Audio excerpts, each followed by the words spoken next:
Hoje, dia 20 de janeiro de 2018, depois de uma gestação de quase 6 meses, muita ansiedade, muita loucura. Sem dormir.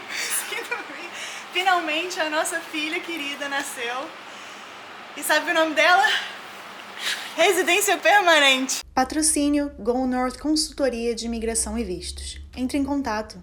Olá, futuros e futuras canadenses! Sim, nós conseguimos a nossa residência permanente! Uhul! Depois de não sei quanto tempo, depois de uma gestação tão longa, na verdade a gente sempre fala assim, são 6 meses de processo, mas ninguém conta os 2 anos que a gente passou aqui, ninguém conta o tempo de planejamento, então é assim uma gestação que chega no final, vai chegando perto do final e você começa a bater aquela ansiedade louca que você fala, pelo amor de Deus, nasce criança, pelo amor de Deus, para de me chutar, você não tá me deixando mais dormir. Essa noite, por exemplo, eu não dormi. Então, vai chegando no finalzinho, realmente vai ficando doido. E deixa o marido doido junto, né, coitado?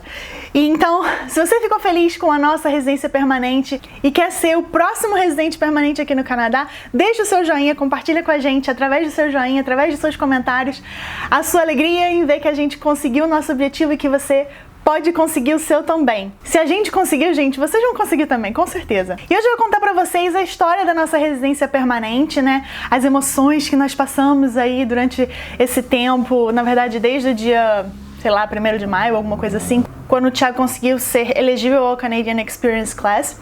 E eu vou, ao longo do vídeo, dar dicas pra você que tá afim de migrar pra cá, especialmente se você tá afim de contratar um consultor de imigração, que foi o nosso caso, tá? Então, se você achar que tá chato porque tá acompanhando a minha história, fica atento porque tem essas dicas também. Todo esse processo de imigração, ele gerou um movimento de emoções muito grande em mim, porque bom, a gente sabe, né? A gente gasta uma fortuna pra vir pra cá, tudo é incerto. E pra mim, ainda teve a questão de mudar de carreira, mudar de college. Eu tava dependendo disso pra poder largar meu college. Olha, foi uma confusão gigantesca na minha cabeça.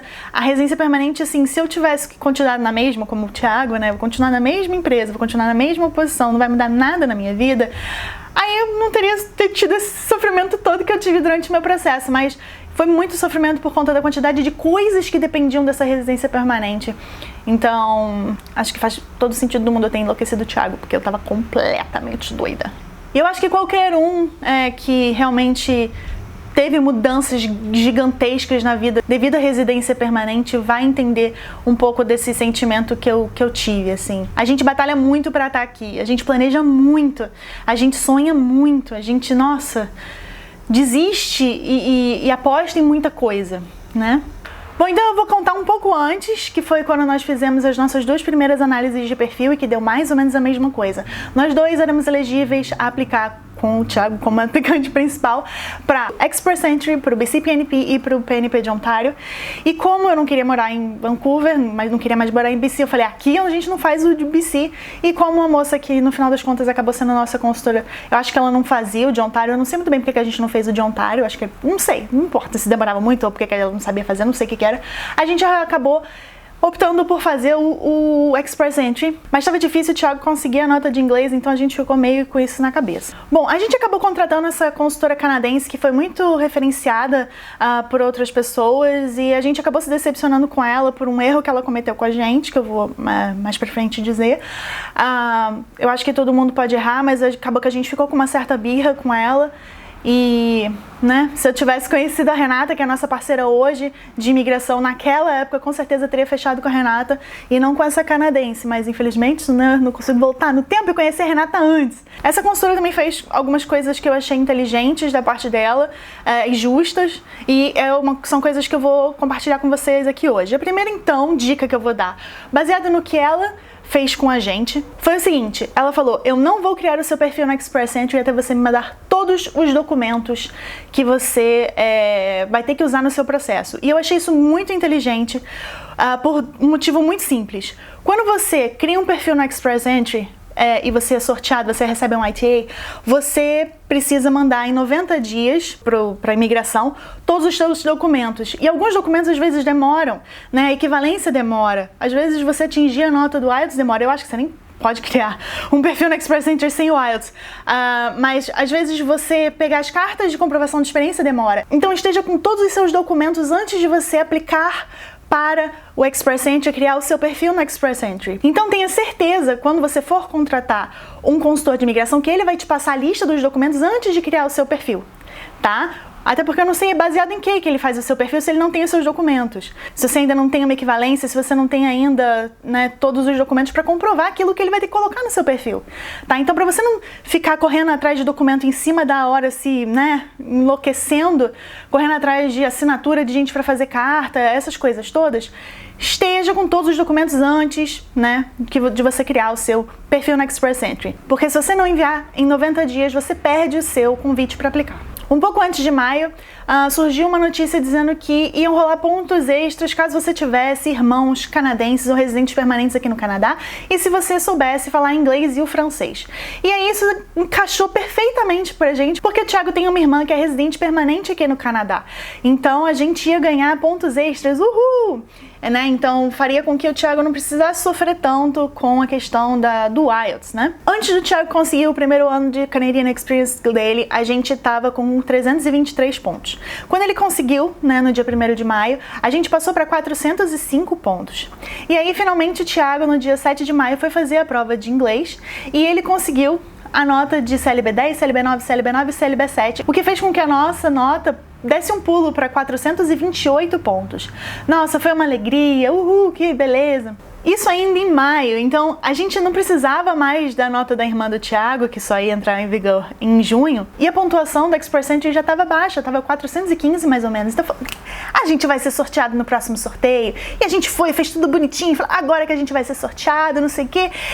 E aí a gente não foi sorteado, mesmo depois da consultora dizer que estava tudo certo pra gente ser sorteado, porque não tinha perfil no JobBank e era o último sorteio do Express Entry que precisava de perfil no JobBank.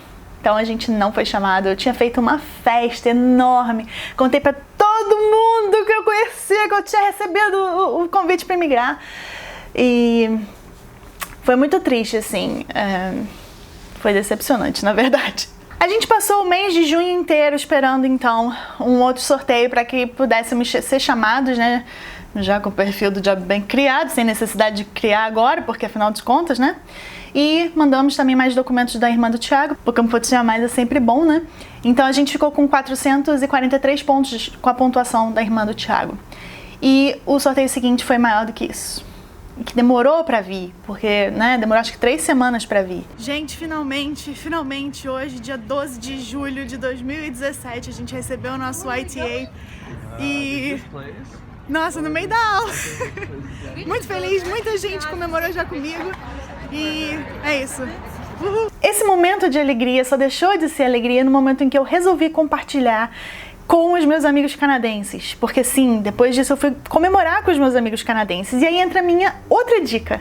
Quando você for comemorar, né, qualquer coisa com relação ao seu processo de imigração, não compartilhe, não vá comemorar. Você pode compartilhar, não tem problema, com canadenses, porque por mais que eles tenham boa vontade ou eles estejam felizes por você, assim, genuinamente felizes por você, eles nunca vão entender o que é essa vitória. Eles nunca vão entender o que significa isso pra você de verdade, né? Ter conseguido a residência permanente ou alguma coisa nesse sentido. Então pra mim foi muito frustrante ir comemorar junto com eles. Foi, assim, broxante. Foi desmotivador. E toda a alegria que eu tava sentindo foi pro brejo. Bom, no dia 17 de junho a gente foi fazer os nossos exames médicos. A gente fez na West Broadway 750, custou $550 os dois juntos para fazer todos os exames. E foi bem barato, na verdade, comparado com os outros lugares para fazer os exames, só que o médico mal olhou pra minha cara, né? Aquela coisa normal de gente que finge que tá te atendendo. E nessa mesma semana eu comecei a ouvir histórias de pessoas que estavam recebendo residência permanente em 1 mês, 2 meses, 3 meses. E eu falei, nossa, eu serei a próxima residente permanente em 1 mês, 2 meses, 3 meses. Meu Deus, que alegria. Eu crente que eu ia ser uma dessas pessoas, né? Ai, meu Deus, daqui 1 mês, PR, oh, meu Deus. E não que isso seja mérito da consultoria de imigração que está fazendo o seu processo. Eu não acredito que isso seja mérito de ninguém. Eu acho que isso tem a ver com a quantidade de documentos que você manda, da forma que você faz a documentação e tal.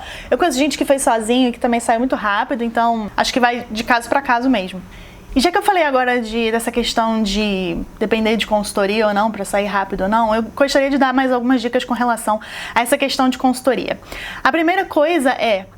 a consultoria que te fala que você é elegível para imigrar, sendo que você não tem documentos ainda, tá? Não acredite em nenhuma consultoria que fala que você é elegível para imigrar quando ela fala assim, você é elegível para imigrar, mas você não fez o IELTS. Você não tem nota de inglês ainda, como é que você é elegível para imigrar? Você só se torna elegível para imigrar quando você realmente tem toda a documentação. E aí sim, você fala, não, você tem chance. Ou então, você fala, eu tenho condições de chegar no CLB9 ou de atingir essa pontuação. Aí sim, você, né, é elegível para imigrar. Mas se você ainda não tem, isso é só marketing de consultor de imigração. E outra coisa importante é que, como eu falei no começo do vídeo, esse processo de imigração ele gera muitas emoções na gente, sabe? Quem sonha muito em ter essa residência permanente, está há muito tempo nesse planejamento, nesse sonho, a gente fica muito emocional. E às vezes a gente acaba fazendo coisas no desespero e contratando processos e pagando coisas no desespero e na emoção. Uma vez eu ouvi uma história de uma pessoa que falou pra mim, não, o meu consultor falou pra mim que eu tenho que fechar com ele agora o processo de imigração porque daqui a uma semana eu vou fazer aniversário e eu vou começar a perder ponto. Meu amigo, você vai perder ponto independentemente de você criar o seu perfil hoje ou amanhã ou daqui a uma semana quando você fizer aniversário, sabe? Tenha cuidado, avalie isso, veja se o seu consultor realmente parece que está brincando com os seus sentimentos. Isso é uma coisa que eu acho muito desonesta, que eu acho muito triste que alguém precise mexer com a emoção alheia para poder ganhar dinheiro. Faça as coisas com calma, faça boas escolhas. Se você tiver que fazer consultoria de imigração com 300 consultores até você encontrar um que você realmente se identificou, faça isso, né? Se você não tem dinheiro para pagar consultoria, você também não tem dinheiro para imigrar para o Canadá, tá? Então, faça as coisas com calma. Bom, mas então, a gente juntou todos os nossos documentos e no dia do meu aniversário, dia 4 de agosto, a gente fez a aplicação da nossa residência permanente e nós recebemos o nosso AOR, que é o Acknowledgement of Receipt, que é quando oficialmente você entrou no processo de imigração e aí você começa a contar. Esse é o primeiro dia em que eu apliquei, né? Depois disso você conta 2, 3, 4, 5 dias e por aí vai. Era a partir desse AOR que você começava a contar, né? Que as pessoas estavam recebendo PR em 3 meses. No dia 1º de setembro, o Thiago recebeu o pedido das fingerprints, que é o criminal record daqui do Canadá. E não pediram o meu, só pediram dele. Eu já vi isso acontecer várias vezes, né? Não necessariamente vão pedir do casal, vai pedir só de um. Não sei qual é o critério deles, mas tudo bem. E depois disso, a espera foi muito, muito, muito longa, né? Eu já tava arrancando todos os cabelos e foi assim desesperador porque eu queria saber se tinha mudado alguma coisa no meu processo e eu não podia saber porque a minha consultora não me dava poder para ver o meu processo, né? Então isso é uma coisa que me deixou muito chateada, especialmente depois que ela falou que ela só ia me mandar notícias do processo uma vez por mês. Eu falei assim, caraca, uma vez por mês? Assim, essa pessoa não estava acostumada a ter cliente brasileiro, ou pelo menos não estava acostumada a ter cliente ansioso, né? Então, especialmente brasileiro ansioso. E aí, nesses grupos de indiano do WhatsApp, né? Porque tem sempre 1 milhão de grupos de indiano do WhatsApp, eles falaram que existia um telefone no qual a gente podia ligar para obter informações do nosso processo, né? Qualquer um podia ligar, contanto que tivesse o número do processo, o ano de nascimento do aplicante principal, e foi isso que eu fiz. E o que esse telefone faz? Ele lê para você o status, né, que você estaria vendo no seu processo, que se você tivesse criado ele no CIC, né, sozinho, sem um consultor de imigração. E aí eu fiquei mais calma, né? Porque aí eu conseguia ligar e falar, realmente não mudou nada, ou mudou, não mudou, o que quer que seja. Tanto é que eu descobri o andamento do meu processo antes da consultora. Até porque depois da birra que eu fiquei com ela, eu não queria mais falar com ela. Mas essa parte realmente foi um saco, assim, você sentir que você não tem poder nenhum sobre o seu processo, você não pode ver, você não pode perguntar, imagina, perguntar sobre o processo, não, só vou te responder uma vez por mês. Nossa, fiquei arrasada, fiquei arrasada. Uma outra dica que eu tenho pra vocês com relação ao processo é o seguinte, existe um site chamado Miami Tracker, onde você consegue ver a timeline de outras pessoas. Então você consegue ver, essa pessoa imigrou em X dias, essa pessoa recebeu o pedido de passaporte em X dias, essa pessoa demorou o passaporte para ir e voltar X dias. E é legal, vou deixar também aqui na descrição para vocês verem. E poderem também acompanhar os processos de outras pessoas para saberem quanto tempo pode demorar o de vocês. Bom, quando o nosso processo já estava em 130 dias e eu já estava arrancando todos os cabelos que tinha na minha cabeça, né? Era o bebê chutando na minha barriga. Eu virei pro Thiago e falei, vou pedir as notes, né? E a gente foi e pediu as notes. O que são as notes? As notes são, sabe o atípico no seu visto negado? Então, você pode pedir notes do seu processo, que é como se fosse assim, obriga eles a olharem pro seu processo. E eu tava achando que o meu processo estava assim, no fundo da gaveta. Eu falei, esses caras botaram meu processo no fundo da gaveta, não estão olhando pra ele, eu vou pedir as notes e eles vão ter que tirar do fundo da gaveta pra olhar meu processo. E não deu outra. Na hora que tiraram do fundo da gaveta, poucos dias depois, no dia 20 de dezembro, a gente recebeu o pedido de passaporte. É uma dica para as pessoas que estão achando que está demorando mais do que o que está demorando para outras pessoas, né? No caso, que eu estava vendo aquele bando de gente recebendo PR com 23 dias, 30 dias de processo e eu lá em 138, já estava arrancando os cabelos, né? Faz sentido. Tem alguma coisa errada com o meu processo se ele está demorando tanto, pensei eu com os meus botões. Porém, para você pedir essas notes, eu não sei, GSCM, alguma coisa, uma sigla assim. Você precisa ser residente do Canadá, ou ser cidadão canadense ou residente permanente. E aí, no mesmo dia, eu falei, é agora que a gente vai mandar agora esse passaporte, agora, pra chegar agora em Ottawa, e ele voltar agora com o nosso visto de imigrante, né? E aí eu fui, levei tudo pro correio no mesmo dia, demorou 2 dias pra chegar em Ottawa, e aí no dia 16 de janeiro aprovaram os nossos passaportes. No dia 18 de janeiro, mandaram os passaportes. No dia 19 de janeiro, chegaram os passaportes. E no dia 20 de janeiro, fizemos o landing. Agora vocês podem conferir as últimas imagens do vídeo, né, do nascimento da nossa filha, residência permanente, que está sob signo de Capricórnio, então, por favor, vai dar muito dinheiro e muito trabalho pra gente. Confiram aí. Estamos aqui com a Renata, da Go North, e ela tá levando a gente agora para fazer o nosso landing. E eu tenho 3 perguntas para você, Renata. Primeira de todas, o que é o landing? É naquela hora que você vai virar residente permanente, que você chega no aeroporto, que você vai na fronteira e que o oficial vai chegar seus documentos, fazer uma entrevista rápida, e daí você ali se torna o residente permanente do Canadá. Não significa que você vai sair de lá com cartão. O cartão não é emitido lá na hora, mas você preenche essa papelada, ou a papelada toda, e ele que vai pedir que o cartão seja emitido para o seu endereço, o endereço que você der. Entendi. Mas o que é o flagpole, então? É a mesma coisa que o landing? Não é a mesma coisa. O flagpole é uma coisa interessante. Você vai nos Estados Unidos, mas você não chega a entrar nos Estados Unidos. Você vai nos Estados Unidos e faz uma volta. Tá. Então você pede para entrar nos Estados Unidos, mas você fala para ele, eu quero voltar. Eu quero voltar, entendeu? Eu vou entrar, mas eu quero voltar. Tá. E aí você faz o flagpole, você dá um giro na bandeira americana, né? Você vai na bandeira americana, vai dar a volta, entra no Canadá novamente. E eu preciso de visto americano pra fazer isso? Não precisa de visto americano. É só dizer que você vai fazer o flagpole. Tá. E como eu não trouxe meu visto americano, quais são os documentos que eu tenho que trazer pra fazer o meu landing aqui? Não, você vai com o seu passaporte para a parte americana, né? Você vai no passaporte e fala, eu quero fazer um flagpole. Aí ele vai, manda você para o escritório deles lá, você recebe um papel laranja, se eu não me engano. E com esse papel laranja ele bota no seu carro e ele te apresenta a volta do Canadá. Fala assim, ó, volta para aqui, você não entra nos Estados Unidos. E daí você faz a volta. Quando você entra, você tem que apresentar os documentos da residência, né? Que seria o quê? Seria o copiar, né? Que é um papel que o oficial tem que vem junto com o passaporte, que o oficial tem que preencher lá na hora. Esse papel você tem que guardar para o resto da sua vida. Na cidadania eles vão te pedir esse papel novamente. Então, assim, tenha bastante certeza cuidado de onde você vai colocar. Eu tirei cópias, morrendo de medo de perder. Eu falei, vai que perde esse negócio, né? Então tem que ter esse papel. O passaporte com o visto, né? Esse visto é só para você entrar no Canadá mesmo. Ele só vale só para entrada, para você virar residente. Então, se você está tirando a residência fora do Canadá, você vai no aeroporto, esse visto é só para você entrar. Então você entra com esse visto, é o visto de imigrante. E daí apresenta lá. Fora isso, você tem que mostrar seu permit, caso você esteja no Canadá, provando que você está aqui legalmente. E é sempre bom você levar o comprovante financeiro, dependendo do seu processo, por exemplo, Skill Workers. Eu tive que apresentar a quantidade de dinheiro que eu tinha disponível, porque você tem que provar que você tem a condição financeira de arcar com o primeiro ano aqui, né? Então você mostra seus extratos bancários, o que você comprovou no processo, e leva uma pastinha também, just in case, só para ter certeza, com os seus documentos principais. Que é a carta Letter of Employment, o IELTS, esses documentos principais você bota numa pastinha de lado. Inclusive é aconselhado isso no site do CIC, do CIC, né? Eu, no meu caso, foi tudo super tranquilo. O Land, o cara foi super simpático, ele só pediu pra ver a comprovação financeira mesmo, checou os documentos, assinou e foi beleza. E eu recebi o tal do Welcome to Canada. Eu tô muito ansiosa, eu nem dormi de novo. Estamos chegando aqui na fronteira, uma fronteira que fica em Delta. Como é o nome dessa cidade? Essa é Tsawwassen. Isso aí mesmo? Né? É que nem a Bofort Fast Forward, que eu não consigo falar o nome da cidade.